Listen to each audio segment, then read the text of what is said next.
नमस्कार, मैं हूं राजेश पिपलोदिया और इस वक्त आप देख रहे हैं दोपहर न्यूज का खास कार्यक्रम ज्योतिष शंका और समाधान।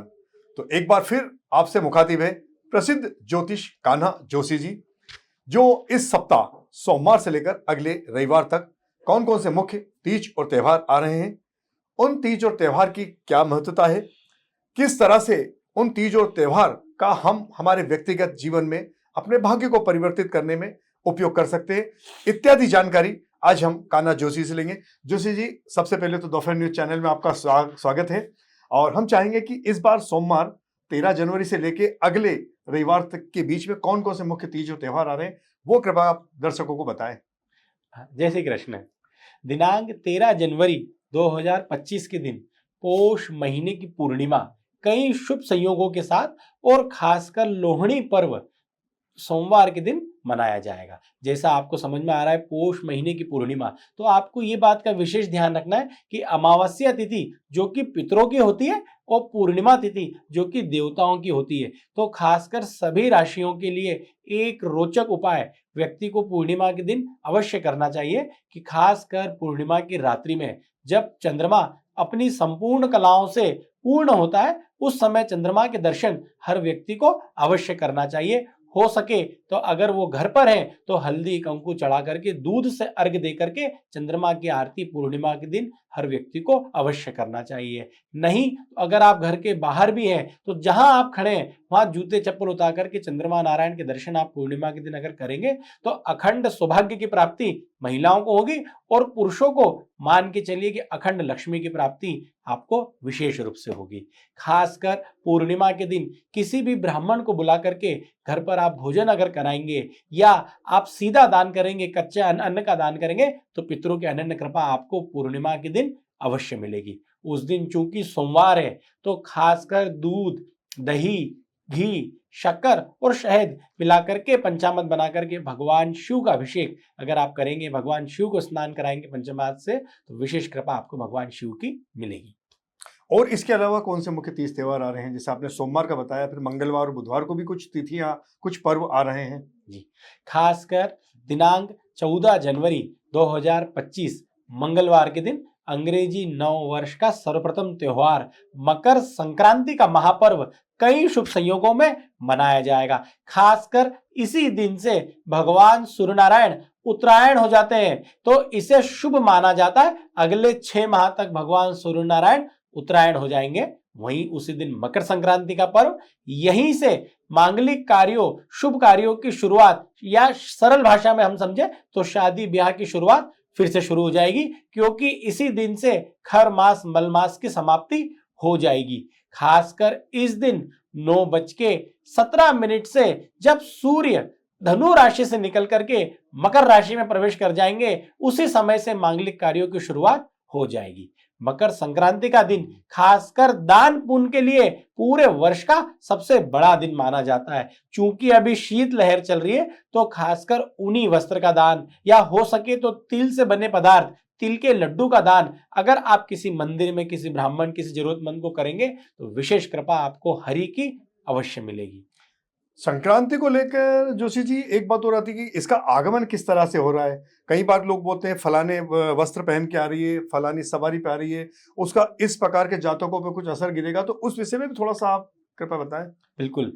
अलग हर महीने भगवान सूर्य नारायण जब भी अपना राशि परिवर्तन करते हैं उसे संक्रांति कहा जाता है। आज से 1 महीने पहले जब भगवान सूर्य नारायण ने धनु राशि में प्रवेश करा था उसे सूर्य धनु संक्रांति कहा गया था। वहीं से धनुर्मास और खरमास प्रारंभ हो गया था। वैसे ही अब 14 जनवरी के दिन जब सूर्य नारायण धनु राशि से निकल करके मकर राशि में प्रवेश करेंगे उसे मकर संक्रांति कहा जाता है। तो 12 ही माह में 12 प्रकार की संक्रांतियां जब सूर्य 12 राशियों में प्रवेश करते हैं तो उसे मानी जाती है, जो कि हर बार पंचांग के अनुसार आपको कलर बताया जाता है। इस बार मकर संक्रांति पीले वस्त्र धारण करके आ रही है। ये संक्रांति, आपकी बात बीच में काट रहा हूँ, ये जो संक्रांति इसको बड़ी संक्रांति कहते हैं। बाकी आप बता रहे हर महीने संक्रांति आती है, तो उन संक्रांति और इस बड़ी संक्रांति में मूल अंतर क्या है, ये भी थोड़ा सा आप बताएं। सभी 12 संक्रांतियों में सबसे बड़ी अगर संक्रांति कोई होती है तो वो मकर संक्रांति होती है, क्योंकि इस दिन पिछले 6 माह से जो कि सूर्य दक्षिणायन रहते हैं, जिसे इतना शुभ नहीं माना जाता है ज्योतिष शास्त्र में, तो इसी दिन से भगवान सूर्यनारायण उत्तरायण की दिशा में होते हैं। इसी दिन मल मास की समाप्ति होती है और हमेशा अंग्रेजी नववर्ष का पहला त्योहार मकर संक्रांति होता है। और इसे इसलिए भी इतना शुभ माना जाता है कि ये बड़ी रोचक बात है कि चारों दिशाओं में, भारत की चारों दिशाओं में अलग अलग नामों से प्रसिद्ध, जो कि पूर्वी भारत में पर्व बनाया जाने वाला पर्व बिहू, पश्चिम भारत में बनाया जाने वाला पर्व उत्तरायण, उत्तर भारत में मनाया जाने वाला पर्व लोहड़ी और दक्षिण भारत में मनाया जाने वाला पर्व पोंगल, जो कि चारों दिशाओं में अलग अलग नामों से प्रसिद्ध, लेकिन पर्व एक मकर संक्रांति का पर्व इस दिन मनाया जाता है, इसलिए सबसे विशेष संक्रांति मानी जाती है। मतलब कह सकते हैं कि इसको पूरे देश भर में एक साथ मनाया जाता है। बाकी का इतना महत्व अलग अलग स्थानों के हिसाब से होता है, लेकिन इसका पूरे देश भर में एक जैसा असर गिरता है और खुशियां मनाई जाती। मैं एक जानकारी इसमें और चाहूंगा, अभी इसी महीने कुछ गुप्त नवरात्रा भी शुरू होने वाले हैं, उनके विषय में भी थोड़ा सा बताएं, कब से शुरू होने वाले, उसका क्या महत्व रहता है? इसी दिन से 14 जनवरी के दिन से माघ मास प्रारंभ हो जाएगा। यहीं से पौष मास की समाप्ति होकर के माघ महीना, जो कि श्री हरि को अति प्रिय होता है, वो प्रारंभ हो जाएगा, जो कि अगले 15 दिन तक माघ महीने का कृष्ण पक्ष चलेगा। जिस दिन माघ महीने का कृष्ण पक्ष अमावस्या पर समाप्त हो जाएगा, मौनी अमावस्या की रात्रि से गुप्त नवरात्रि प्रारंभ हो जाएगी, जो कि माघ शुक्ल पक्ष की प्रतिपदा से रहेगी। खासकर माघ महीना, जैसे मैंने कहा, श्री हरि को अति प्रिय होता है, तो इसमें आपको खासकर अभी ठंड का समय चल रहा है, सुबह सूर्योदय के समय उठ करके, जल्दी उठ करके अगर आप ठंडे पानी से स्नान करके भगवान श्री हरि की पूजन अगर करेंगे तो विशेष कृपा आपको प्राप्त होगी। और तिल का उपयोग आपको इस महीने में खासकर 6 प्रकार से उपयोग करना है। सभी 12 राशियों को तिल का उपयोग करना है कि आपको तिल युक्त जल से स्नान करना है, कि सफेद तिल्ली आप घर में ले आइए और जल में मिला करके स्नान कीजिए। भगवान को जो आप स्नान करा रहे हैं, तिल युक्त जल का ही स्नान कराएं। भगवान को जो आप भोग लगा रहे हैं, वो तिल का ही भोग लगाएं, जैसे रेवड़ी या तिल्ली के लड्डू, तो आपको विशेष कृपा प्राप्त होगी। वहीं आपको तिल का दान करना है। इस प्रकार से आप तिलों का उपयोग पूरे माघ मास में करेंगे तो विशेष कृपा श्री हरि की सभी 12 राशियों के जातकों को प्राप्त होगी।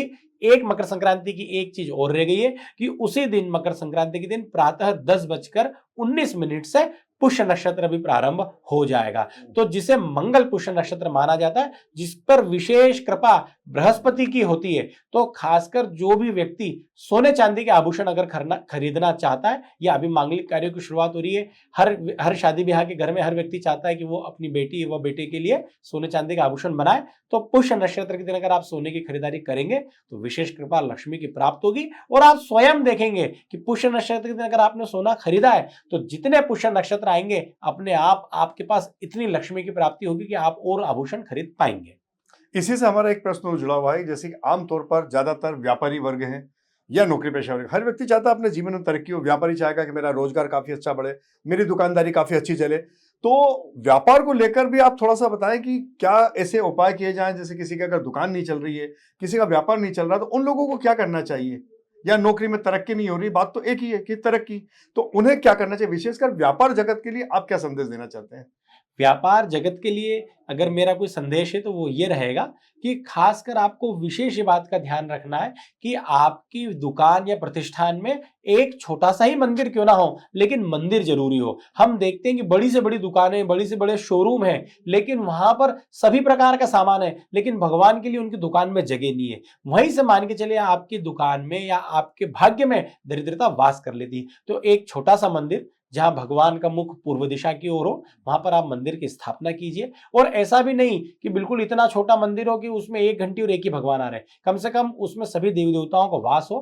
खासकर आपके कुल की देवी की छवि या कुल के देवता की छवि आपके मंदिर में विशेष प्रकार से होना चाहिए। वह गणेश और गौरी की मूर्तियां आपको अपने मंदिर में विशेष रखना चाहिए। कई लोगों को इस बात का ज्ञान नहीं है, केवल भगवान गणेश की स्थापना कर देते हैं, लेकिन किसी भी पूजन कार्य में गणेश भगवान के साथ गौरी माता का पूजन आवश्यक है। तो गणेश गौरी की मूर्ति अगर आप विशेष रूप से स्थापना अपने प्रतिष्ठान, व्यापार, मंदिर में करेंगे और रोज सुबह शाम अगर आप धूप दीप बत्ती भगवान को दिखाएंगे, तो निश्चित रूप से आपका व्यापार चलेगा। कुछ छोटे छोटे उपाय हैं, वो हम लोग समय समय पे मैं आपको बताते रहूंगा। खासकर आपको ये ध्यान रखना है कि अगर आप अपना व्यापार में तरक्की चाहते हैं, तो शुक्रवार के दिन आप सफेद रंग के वस्त्र पहने या गुलाबी रंग के वस्त्र पहने। ये कोई भी राशि के जातक लोग कर सकते हैं कि शुक्रवार के दिन सफेद रंग के, गुलाबी रंग के वस्त्र धुले हुए पहने और अपने घर के आसपास महालक्ष्मी के मंदिर में जाकर के आपको महालक्ष्मी के दर्शन करना है। एक कमल का फूल और कमल गट्टे के बीज महालक्ष्मी के श्री चरणों में आपको अर्पण करना है। और हो सके तो आप मोबाइल में गूगल करेंगे तो आपको श्री सूक्तम स्तोत्र का पाठ मिल जाएगा। आप श्री सूक्तम स्तोत्र का पाठ महालक्ष्मी के समक्ष खड़े होकर के अगर आप करेंगे तो विशेष कृपा आपको लक्ष्मी की प्राप्त होगी और कुछ ही समय में आपको अपनी दरिद्रता दूर होकर के अपने व्यापार में बरकत मिलेगी। धन्यवाद जोशी जी का, आपने काफी अच्छी जानकारी दी और निश्चित तौर पर आपने ये सारी जानकारियां नोट की होगी। नहीं नोट की है तो आप हमारे प्रोग्राम को फिर से रिपीट करके देख सकते हैं। और इसके साथ ही एक त्योहार पंडित जी बता रहे और रह गया, उसके विषय में भी कुछ जानकारी देना चाहते हैं तो कृपया आप पहले जानकारी दे दीजिए। ठीक मकर संक्रांति के 2 दिन बाद दिनांक 17 जनवरी 2025 शुक्रवार के दिन लंबोदर संकष्टी चतुर्थी, जिसे तिल चतुर्थी के रूप में माना जाता है, जो कि गणेश चतुर्थी के बाद अगर कोई चतुर्थी का पर्व होता है तो वो तिल चतुर्थी का पर्व होता है। पूरे वर्ष की सबसे बड़ी संकष्टी चतुर्थी जिसे मानी जाती है वो तिल चतुर्थी मानी जाती है। इंदौर या आप किसी भी शहर में जाएंगे तो भगवान गणेश के जहां जहां भी विशेष मंदिर है वहां आपको तिल चतुर्थी का मेला देखने को मिलेगा। इंदौर शहर में खजराना गणेश मंदिर में लगभग 1.25 लाख लड्डुओं का भोग भी लगता है।